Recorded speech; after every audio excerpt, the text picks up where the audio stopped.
كل سنة وحضراتكم طيبين. رمضان كريم.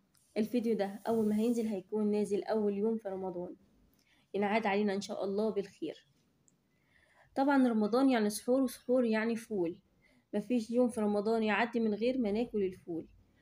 بدل ما كل شوية نقول لحد إن هو ينزل يجيب لنا السحور، نعمل إحنا الفول في البيت ونضيف وجميل، وهيكون زبدة وأحسن من الجاهز اللي بنشتريه من بره. على الأقل ضامنين إحنا حاطين فيه مكونات إيه. أهم حاجة في الفول هو حباية الفول نفسها.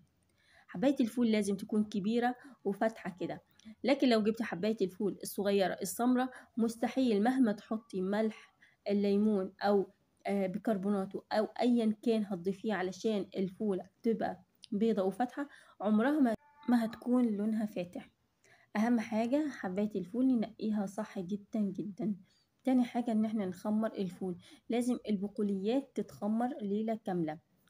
بعد ما نخمرها ليلة كاملة نغسلها كويس اوي، نشوف حجمها حتى الضعف وكبرت ازاي، لان طبعا خمرناها ليلة كاملة. على حسب رغبة حضرتك ممكن تضيفي جزر او ممكن تضيفي عدس اللي انتي بتفضليه. لو حابة اللون الاورنج نضيف عدس، لو حابة ان هي تكون الفول مسكر معانا وحلو جدا ممكن ان انت تضيفي جزر، ده على حسب رغبتك. الاضافات دي ممكن تحطي طماطم ايا كان اللي انت بتحبي تضيفيه.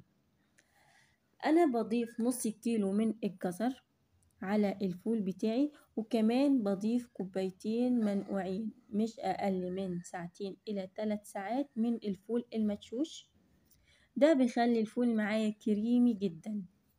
وكمان بضيف بصل، وكمان بضيف كمون، معلقة كبيرة من الكمون، لازم وضروري الكمون مع الفول، ده مهم جدا. أول حاجة قشرت الجزر وبعدين قطعته وغسلته كويس جدا. كمان معايا هنا بصلاية كبيرة، طبعا أنا ما بكترش، هي بصلاية واحدة كفاية جدا.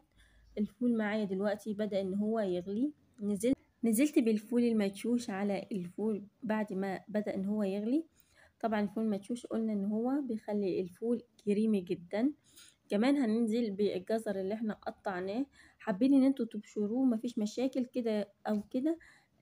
انا هضربه في الخلاط، لان طبعا احنا بنحب الفول ناعم جدا وكريمي، في ناس بتحب حباية الفول كاملة وان هي تفضل تاكلها بالطريقة دي.